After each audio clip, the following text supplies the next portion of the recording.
It's a cloudy Saturday morning and I'm traveling to Maasai Mara to the first carbon neutral tented camp in East Africa. I'll explain what that means in a few seconds. Carbon neutrality is the balance between emitting carbon and absorbing carbon emissions. So basically removing or offsetting the amount of carbon you emit.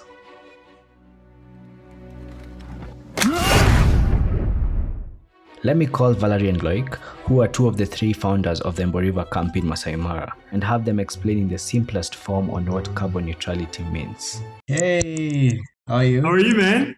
I'm good, how are you? Good, and you? Good. It's been a while. Good to see you. Yeah. Explain to me what carbon neutrality is in the simplest way possible. So for a company to be carbon neutral, any carbon dioxide emissions they create must be offset by emissions they reduce elsewhere. Alternatively, you can just try to not emit any carbon dioxide at all.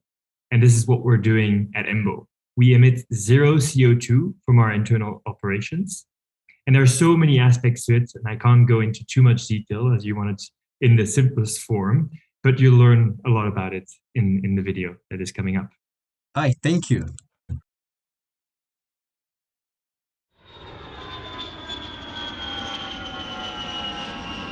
So anyway, that's where I'm heading to right now, and this will be a documentary vlog of Emboo River Camp in Maasai Mara. Let's go.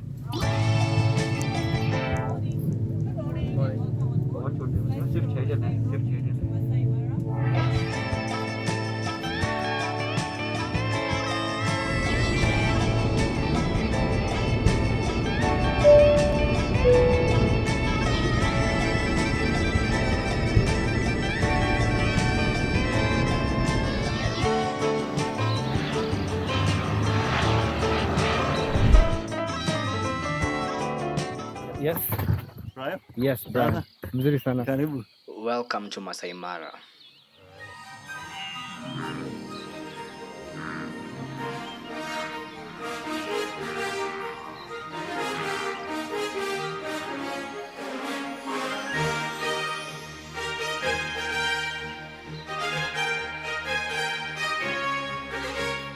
During this first trip to Emboo River Camp, it was the second time that I was flying with an all-women crew, which was pretty cool. And I got to Maasai Mara 40 minutes from Wilson, Nairobi. And usually when I travel, I don't eat anything because I have motion sickness. Sam picked me from the plane with luggage, and then he directed me to the car, and right next to the car was snacks.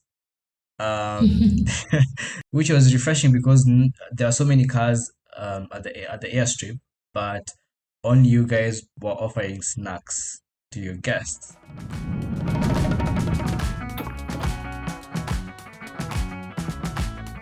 After having some snacks with Sam and Assyrian, we drove to the camp, which is 10 minutes away, and we stopped at every chance we got to view wildlife.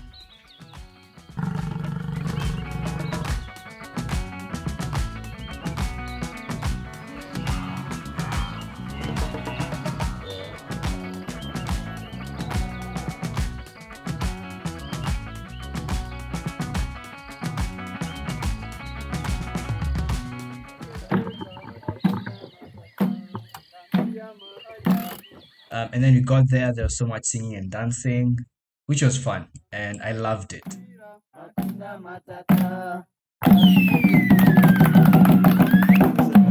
Thank you. Asante.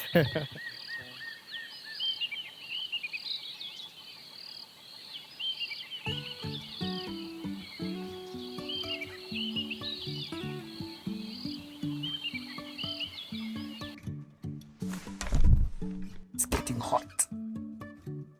I am going to be here at Emboo River Camp for 2 nights, and as I mentioned, Emboo River Camp is the first carbon neutral lodge camp in Africa, and I think it's the only one in East Africa.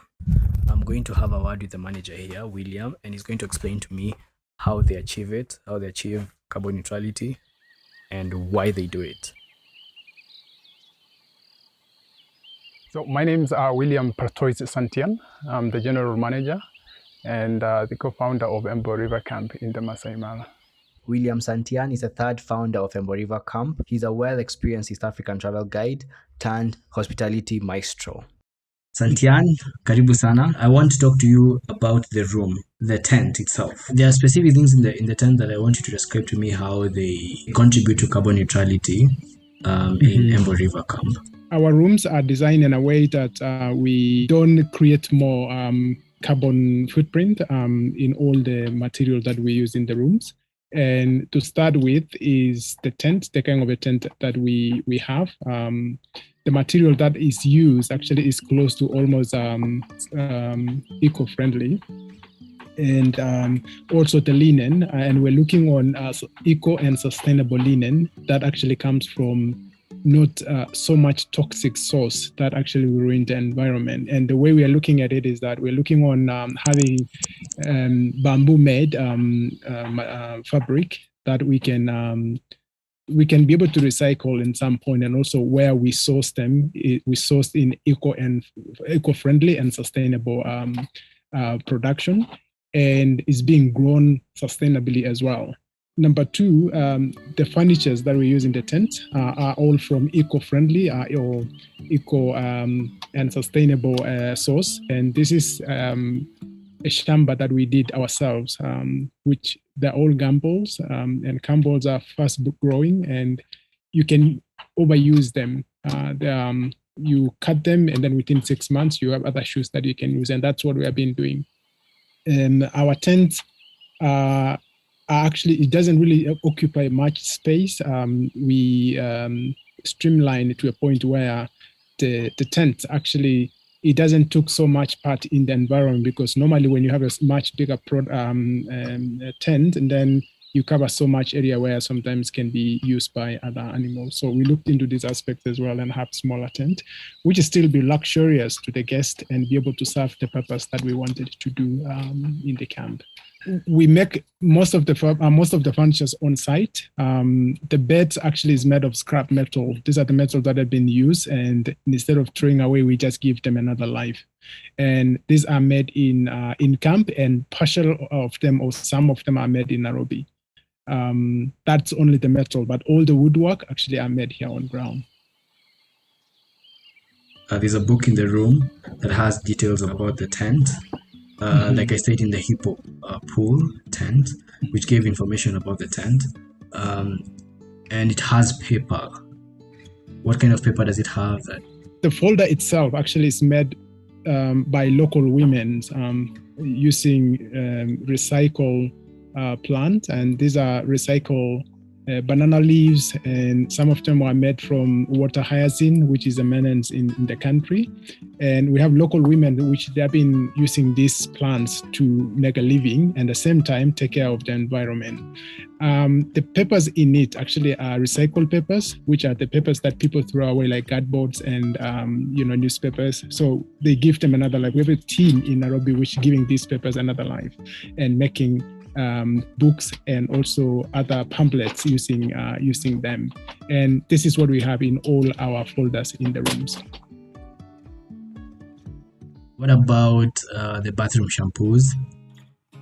The shampoos are actually organic products made from plants, and we have this company in Nanyuki called Seneba Green, and they've been known for years making these organic products for toilets and for also the showers and everything.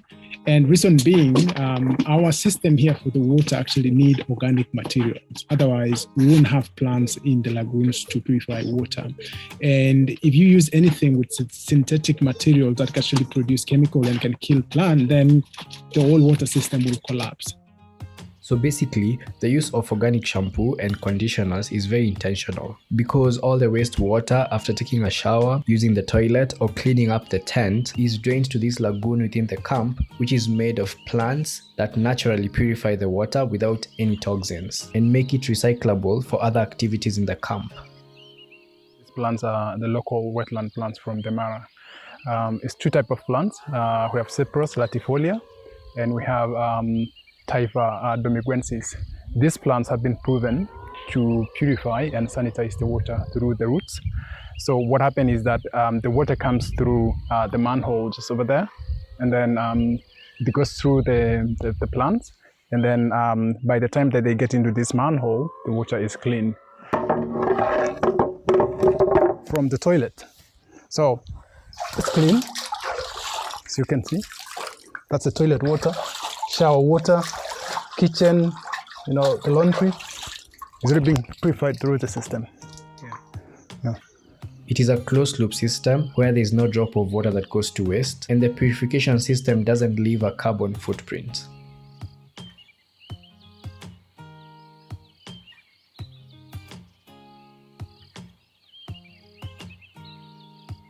So you've shown me around, and one of the things that I'm very curious about is to know how you'd clean a pool without chlorine and make it, good for swimming. So how do you do that without chlorine? We have a gadget from the US called EcoSmart, and this gadget has two plates, has a titanium and copper plates. And these plates act exactly like what chlorine 90 and chlorine 65 does. So it oxidizes and ionizes the water, meaning that these two plates release electrons that comes into the water and sanitize and clean the water and also kill the algae. So these two, or this gadget actually help us a lot to get rid of algae and also water sanitization. So in simple terms, it's a pool that is pure. It's like a river, but it's a pool, right? Yeah. Because it cleans itself and you don't add anything in it. I mean, the pool is different because you have to find a way to clean it because the water is it's much more close as compared to a river. But again, you don't use any chemicals. We started with a natural pool that was filtered by plants, the same way our lagoons are filtering all of our wastewater and recycling it, and then enables us to reuse it in the toilet flushes, for example, or the car wash. We started with that, with a similar system to clean the pool, but what we started to see after a couple of months is that algae was building up inside a pool, which is normal, right? Like it's nature, it's with plants. But we felt we wanted to have another solution, a fully clear pool that you can look through without algae, and then we found this solution in the US, brought it here, and immediately started using it. And now other hospitality businesses are asking us where we got this device, and we are part of our consulting business also helping other hospitality businesses apply these new machines and devices. So it's kind of getting into the starter pack that we put together for these other hospitality businesses, what the pool pump device is. Yeah, and the cost is just the capital cost, and that's it. Nothing else. Exactly. You have an upfront cost, and we've estimated that we get a payback period after 9 months or a year. That's possible. With this machine, we don't have any chemicals, no chlorine that we have to buy and kind of put into the pool every day or every second day, like is the case with other pools. So that's a big saving that we have as well. Plus, it's an amazing experience. You can open your eyes underwater. Water feels soft, feels fresh. So it's really a no-brainer for us. So apart from it being a natural pool that you don't clean with chlorine, if you differentiate the two pools, does it have, apart from reducing carbon footprint from not using chemicals, does it have any other experience for the client or the person using the pool, the user experience? Is it better than swimming in a chlorine cleaned pool? Definitely. Some people are not really comfortable in chlorine pools. They're a bit more sensitive. Some have skin sensitivities, and here you can just sit in the pool the whole day, have no chemicals on you, right? You can get underwater, open your eyes without it hurting your eyes. So yeah, it's definitely a much better experience. Mm-hmm. Yeah, and you two have swum in it, so based on your experience as well, you're good. Exactly. It's very refreshing. Very refreshing. Exactly. The pool ionization process is powered by solar energy, which is the camp's source of power.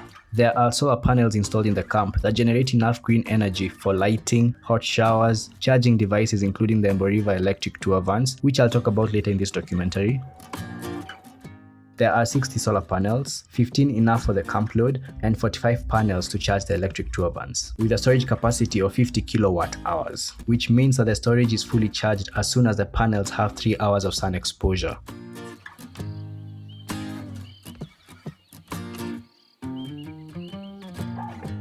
Speaking of power, let's talk about another source of green energy used by the camp, and in this case in cooking, the biodigester. The biodigester is a system that biologically digests organic material to produce biogas, which is used for cooking. Okay, my name is Julius Crew, a chef by profession. I'm a head chef in this camp of Emboo River. Our foods are based on plant-based food.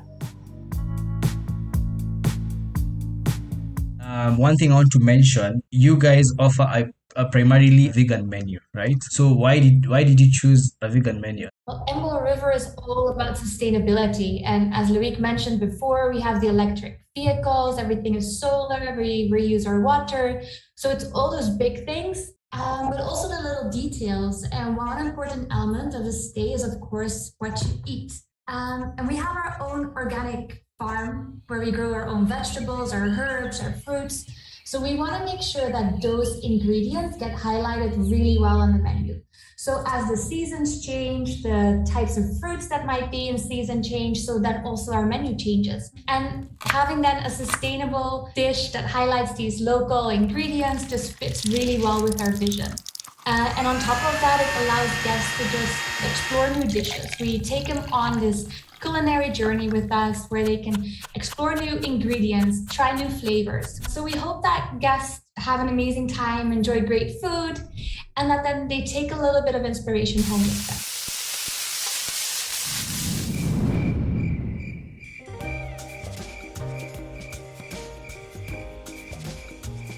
them. Well, my name is Joseph. I'm in charge of service for the Ember team. If you look at our main setup over here, we extend it from the normal cookeries. All our bowls, as you can see, they're made out of wood. Our spoons, our forks, and the glasses. These are made out of old bottles of wine being recycled. Talking about our food that we serve vegetarian menus and vegan. Studies show that serving vegetarian menus, it helps to emit 50% of the gases that are being emitted by greenhouses. So it makes us so unique, and the concept of eco-friendly is being extended to the dining experience. Serving them, it makes all our clients feel light because the meals that we serve are low carbs.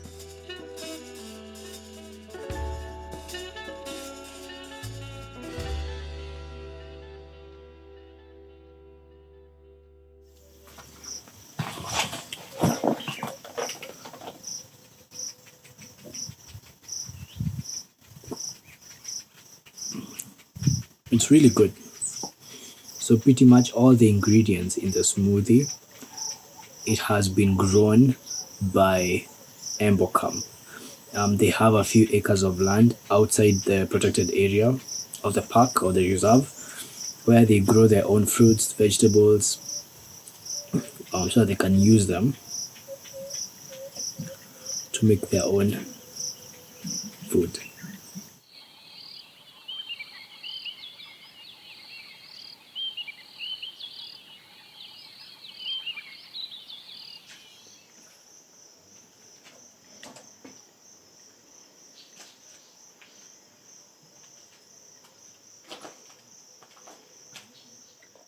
So the power is on now. Yeah. And my ignition is already off, completely off. Now, it's the charging. Just plug in like that. Then you come to the screen.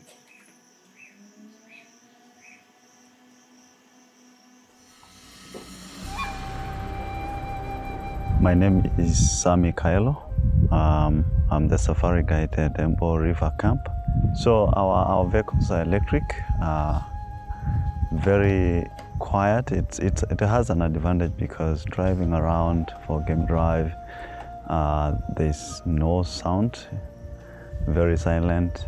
You sneak into places and you sneak away from animals without knowing you and not spooking them. So I think we can go to that silver. Yeah, let's see that one.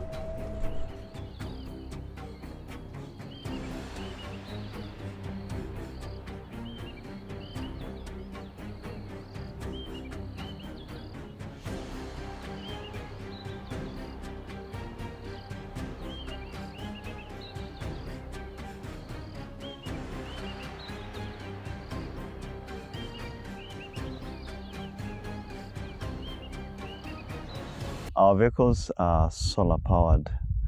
It uses lithium, blue lithium cells, and we have a solar power system that charges the cells in the camp. So whatever time we go back to the camp, we just plug into the charging, and once you charge it like 100%, it gives us between 80 and 100 kilometers to the next charging. Electrical vehicles have an advantage because you're not burning any fuel. And also you don't produce any sound through that car.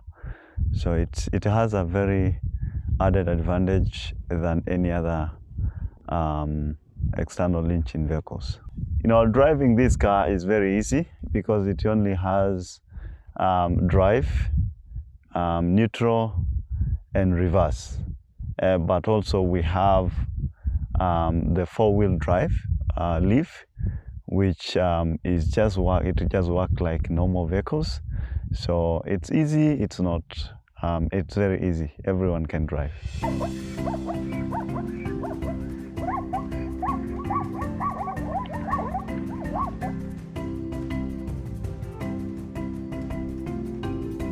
What does your family think of you doing this? At first, they were mad at me. Okay. And my dad asked me, like, 3 years to make another decision. But I said, Dad, no, this is what I choose. Oh, and so, but now he's accepted that this is what you. My name is Barbara Naserian. I'm a tour guide at Emboo River. I chose to do tour guiding because I've been always looking for a course that I can go one-on-one with wildlife and the conservation.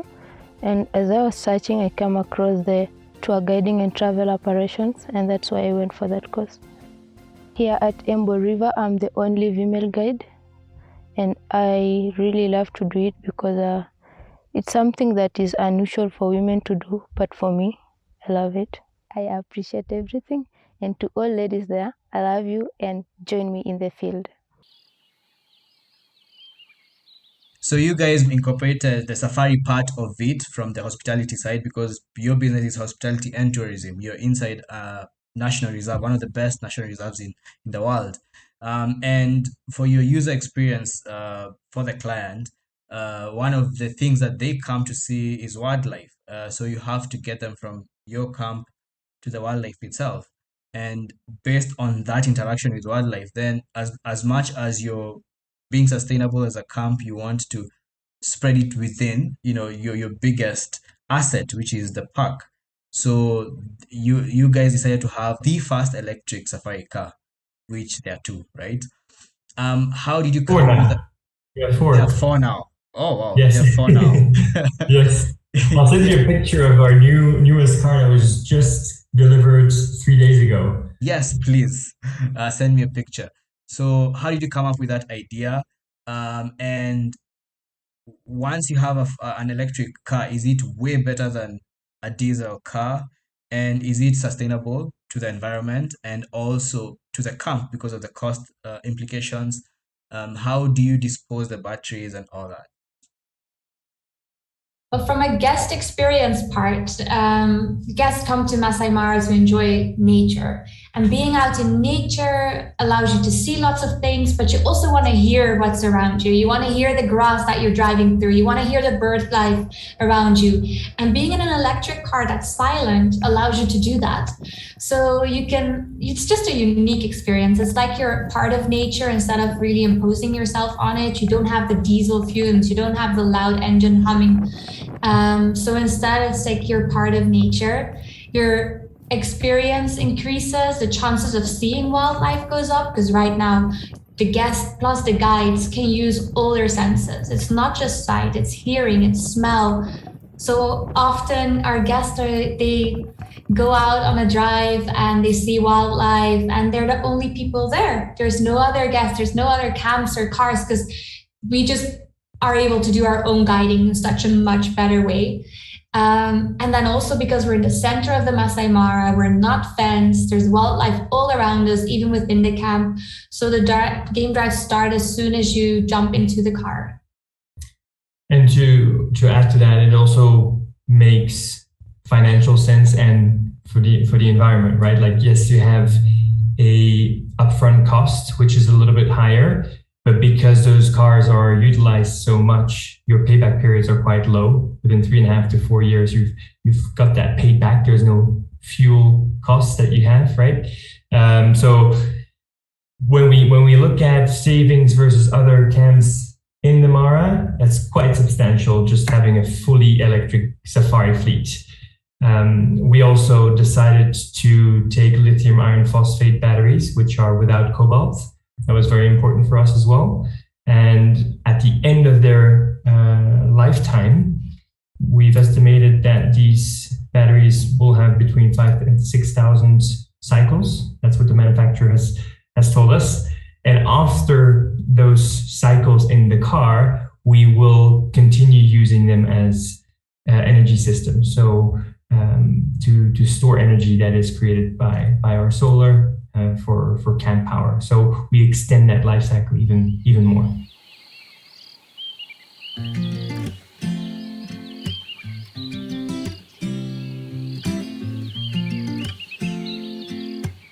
Right, so I am the sales and marketing executive at Ember River, and my job revolves mostly sales and a bit of marketing. So reservations, dealing with clients who want to come to the camp, giving them all the proper information and taking them through the entire booking process. Also do a bit of marketing, which is about just creating visibility for the camp outside, both locally and internationally. So coming up with different strategies that put us out there in terms of what we're doing here. Yeah, which your job revolves around giving information about the camp. Exactly. And the uniqueness of the camp. Mm-hmm. And even now we're doing an eco tour. Yeah. We're walking through a thicket of trees. Yeah. Which is part of what you guys do and Yes. what you believe in. Yeah. So tell me about that. Yeah. So we usually we have this tree planting program or initiative where we get most of our guests that come in, we ask them to kind of plant trees to offset the carbon they use to get here. So, for example, the guests that drive, they plant 1 tree. Yeah. The guests that fly here plant 2 trees. And then after they leave, we usually send GPS coordinates, so where they can track the progress of their tree. Thus, we're able to see so many foresty things going on right now. Yeah.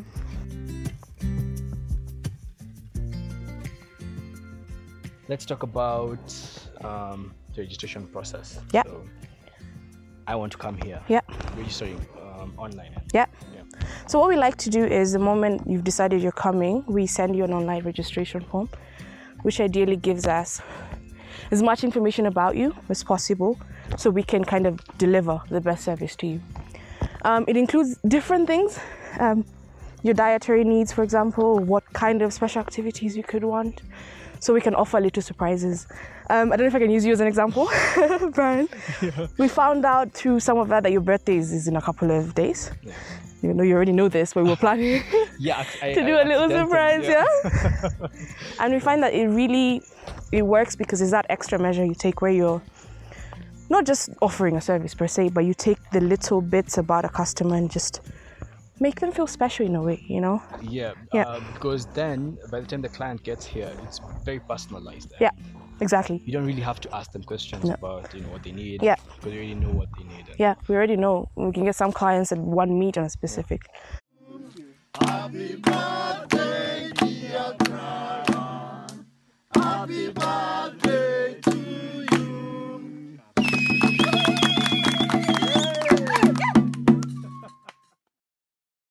Aside from the contribution to the environment and sustainability of the camp, one thing I realized was with staffing. You're trying to have both male and female staff be at 50-50%.